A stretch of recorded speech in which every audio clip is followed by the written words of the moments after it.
Pierre-Henri Tavoyot, je suis philosophe, j'enseigne à l'université Paris-Sorbonne et je suis également président du Collège de philosophie. Bon, expliquez-moi, ça va de mieux en mieux ou de pire en pire? Eh bien, les deux, mon général, les deux, mon capitaine. C'est ce sentiment que nous avons. C'est que si on regarde les choses avec un tout petit peu d'objectivité, on vit dans un monde formidablement favorable en termes d'espérance de vie, en termes de santé, en termes économiques, en termes même de sécurité. Tout va formidablement mieux et on n'arrive pas en fait à prendre conscience de ça.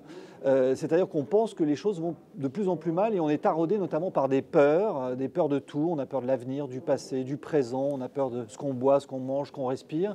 Et donc nous sommes dans cette situation ambivalente, sans voir ce qui va mieux et en étant aussi désespérés parce qu'on a l'image d'un avenir extrêmement sombre.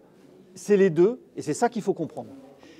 C'est les deux, c'est ce qu'il faut comprendre, et pour autant, le pessimisme, on a le sentiment, a pris le dessus. Quand le catastrophisme s'installe, ça interdit tout quand même. Oui, parce que le pessimisme, c'est une forme d'autorité. C'est-à-dire que, si vous voulez, un discours, vous mettez sur un plateau de télévision quelqu'un qui est un lanceur d'alerte, et puis quelqu'un qui dit « mais écoutez, non, c'est pas si grave que ça ». Non, forcément, celui qui fait autorité, c'est le lanceur d'alerte, c'est celui qui va angoisser, celui qui va inquiéter. Pourquoi? Parce que le discours pessimiste, c'est un discours qui nous invite au soupçon, à la critique. Et nous sommes dans un univers de la critique. Simplement, je pense que l'optimisme modéré est une position plus puissante parce que le pessimisme le plus radical, le plus intense, ne peut pas s'empêcher de penser au fond de lui, même s'il ne l'exprime pas, que l'expression de son pessimisme va finir par améliorer les choses. Donc le pessimisme est un optimiste qui s'ignore, alors que l'optimiste, s'il est modéré, arrive à penser plus d'ampleur dans la réalité, je pense. Je me trompe, vous êtes plutôt un optimiste modéré, vous?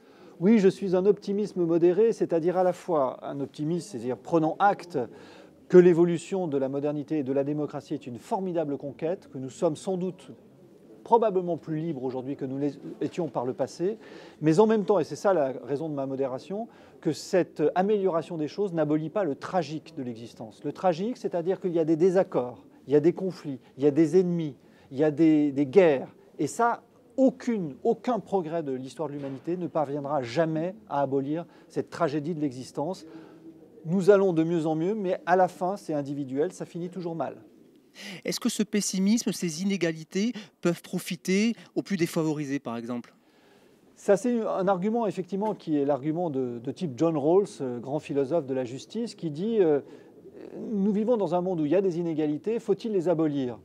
Et John Rawls a une analyse extrêmement intéressante qui consiste à dire que les inégalités sont justes pourvu qu'elles profitent aux plus défavorisés. C'est-à-dire que si quelqu'un vient me voir et me dit « je te propose un business, moi je vais gagner 10 fois plus et toi tu vas gagner 2 fois plus », les inégalités vont augmenter, mais j'ai intérêt à rentrer dans cette affaire.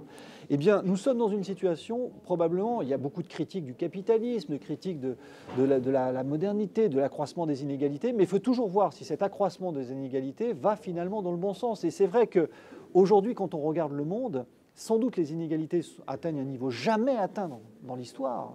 Les inégalités sont extrêmement amples, mais en même temps la pauvreté régresse dans le monde. Et de ce point de vue-là, il faut avoir en tête, même si c'est très difficile à penser, que la situation s'améliore.